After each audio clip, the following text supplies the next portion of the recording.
Assalamualaikum warahmatullahi wabarakatuh. Tanggal 3 Maret 2026, gerhana bulan total terjadi. Ilmiah. Presisi.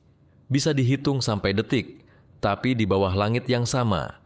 Ada yang bilang itu 14 Ramadan. Ada yang bilang itu 13 Ramadan.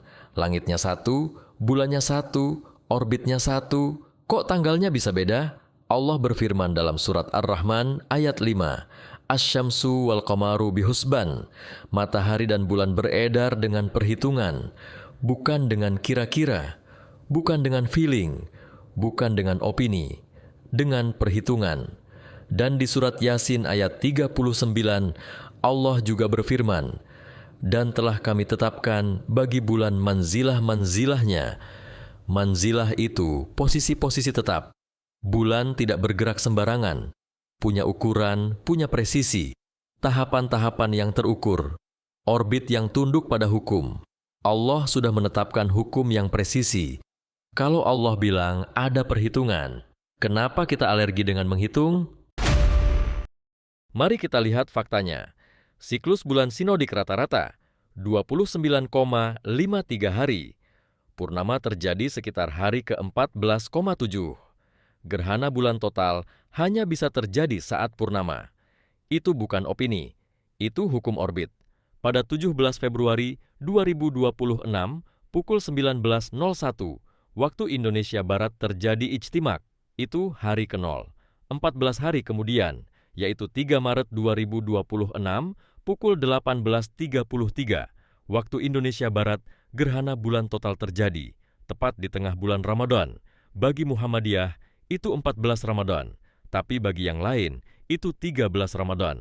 14 Ramadan itu tepat di tengah siklus, tepat fase purnama, tepat sesuai sunnatullah.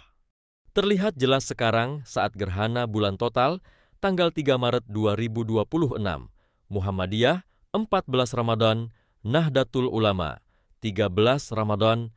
Apakah pernah dalam 100 tahun terakhir ada gerhana bulan total dengan umur bulan 13,0 hari? Tidak ada. Berikut tabel gerhana bulan total yang terjadi dalam kurang lebih 10 tahun terakhir, 2020 sampai 2026, beserta perkiraan umur bulan saat terjadinya gerhana, hasil perhitungan dari fase bulan yang diketahui. Dan di layar sekarang kamu bisa lihat tabel gerhana total 2020 sampai 2026. Semua terjadi di kisaran umur bulan 14 sampai 15 hari. Data ini disusun dari katalog gerhana yang tercatat secara astronomis, NASA, EclipseWise, dan sumber kalender gerhana global. Semua gerhana bulan total yang tercatat itu terjadi hampir tepat saat bulan purnama, yaitu ketika bulan berada di fase tengah siklus sinodik sekitar 29,5 hari. Itu sebabnya umur bulan saat puncak total hampir selalu sekitar 14 hari.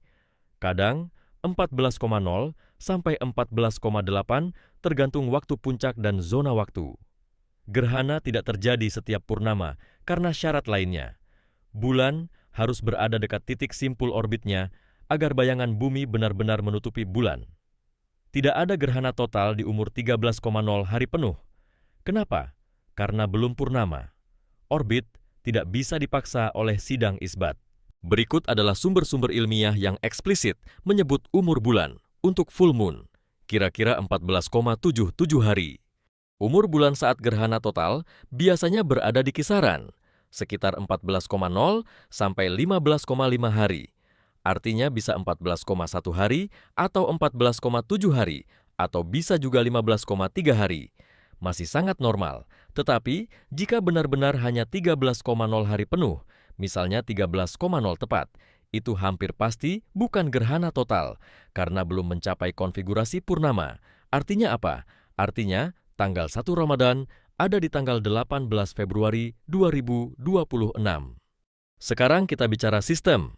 Untuk ruqyat, dalam penentuan awal bulan, Ramadan, Syawal, Zulhijjah, negara biasanya mengirim tim ke banyak titik pengamatan, menyediakan transportasi dan akomodasi, menyiapkan teleskop dan peralatan optik, koordinasi sidang isbat nasional, dokumentasi dan laporan resmi. Di Indonesia, bisa puluhan bahkan ratusan titik ruqyat. Biaya yang muncul adalah logistik, honorarium tim, perjalanan, operasional lembaga, biaya sidang.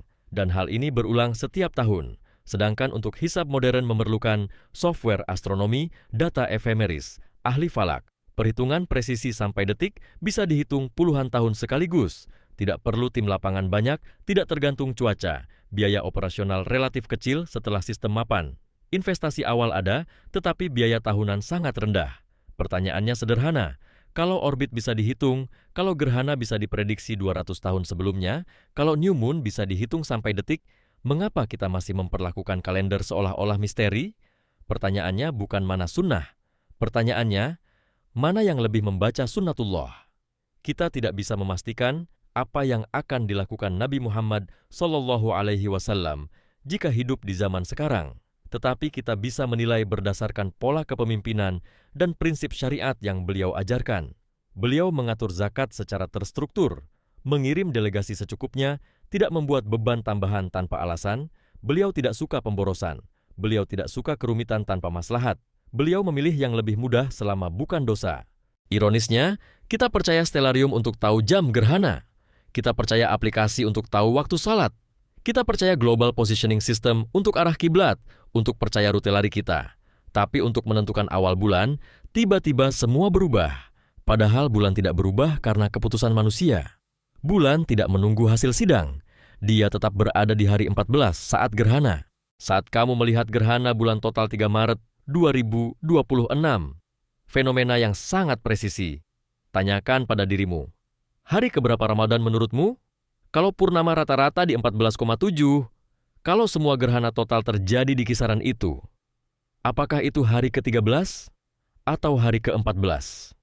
Kalau menurut saya, itu adalah 14 Ramadan. Bukan karena organisasi, bukan karena fanatisme, tapi karena orbit. Karena manzilah. Karena firman Allah, Asy-syamsu wal qamaru bihusban, matahari dan bulan beredar dengan perhitungan, dan membaca perhitungan itu adalah bagian dari membaca ayat-ayat kauniyah Allah. Sebelum berakhir, saya ingin menyampaikan satu hal penting. Video ini bukan untuk menyerang siapapun, bukan untuk mengadu metode, dan bukan untuk memecah belah.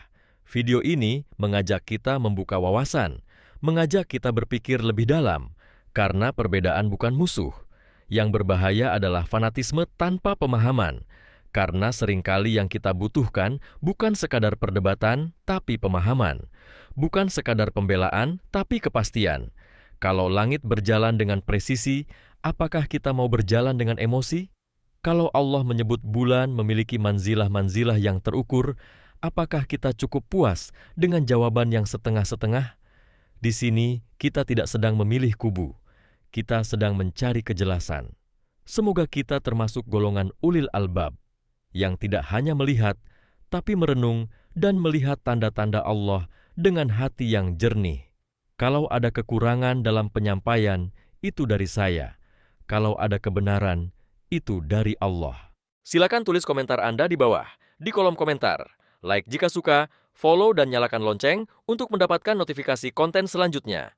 Terima kasih. Assalamualaikum warahmatullahi wabarakatuh.